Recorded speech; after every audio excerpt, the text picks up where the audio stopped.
Hey, what's going on, guys? This is RK. And did Vegeta really surpass the blue Kaioken Goku?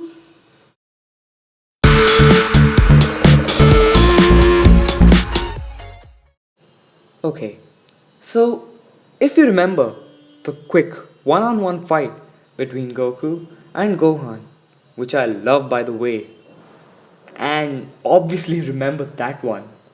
Ah, dumb me. That fight was simply marvelous. The animation and the father son bonding was just out of the world.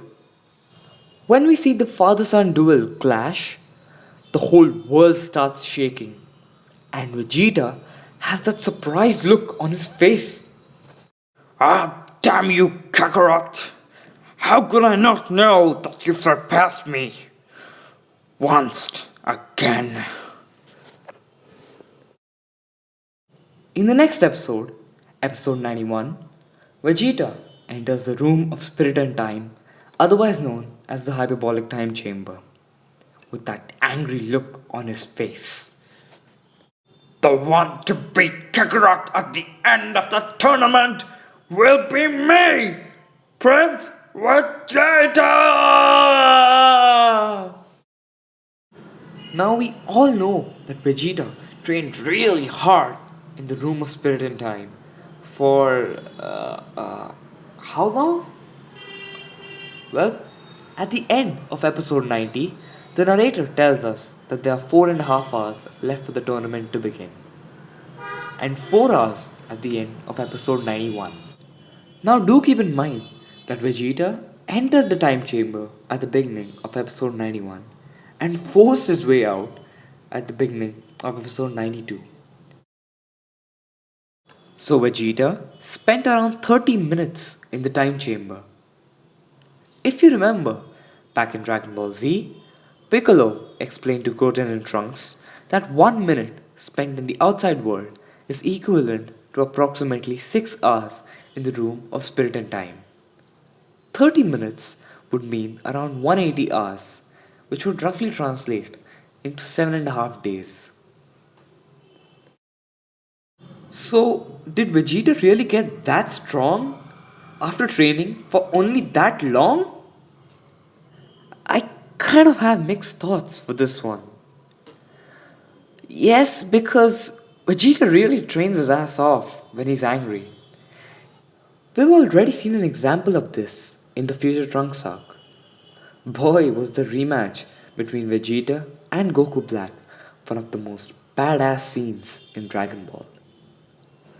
But Vegeta used the time chamber for 12 hours, which is equivalent to around 6 months before he could bully Goku Black, that is. Now, this opens a brand new door of possibilities for Vegeta. My first theory is that Vegeta perfected Super Saiyan Blue to such a degree that he can now multiply his power, just like Goku perfected Blue in manga chapter 24. Now, do keep in mind that the manga is written by Toyotaro, not Akira Toriyama. Thus, he has the freedom to write whatever he feels is cool.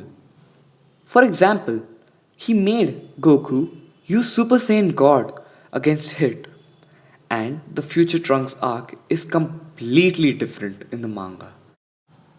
Vegeta transforming into a Super Saiyan God and Goku using the Hakai technique are one of the most shocking inclusions in the manga. My second theory is that the prince himself should learn the Kaioken from Goku or maybe King Kai. Or what if he creates his own version of it? How cool would that be? Kaioken Queen! My third prediction is pretty unlikely, but what if Vegeta's the first one to tap into the limit breaking transformation? Wow, how awesome would that be? But sadly, I guess that is reserved for our main hero. My fourth and fifth predictions are actually some really useful techniques. What if Vegeta learned the Gamma Burst Flash? For those of you who don't know what the Gamma Burst Flash is, it is a double Final Flash looking technique which Vegeta used against two Merge Zamasus in the manga. This monstrous technique blew the two fused warriors into pieces. Yes, folks, it is a Vegito level attack. Last but not the least, we have Vegeta learning some kind of dimension technique. It could be similar to Hit's time skip. And maybe Vegeta will be the one to defeat him around this time. Or what if Vegeta learned the dimension teleportation technique used by Janemba in Dragon Ball Z Movie 12 Fusion Reborn or by Mert Zamasu in the manga? And maybe that would make Vegeta the main character of Dragon Ball Super. I will leave a link to the SSJ4 guy's theory on Vegeta's dimension power. I hope you enjoyed this video. Don't forget to comment if you believe I missed something out or have got something wrong, so that I can improvise on my future videos. And Vegeta wants you to subscribe to RK Blue.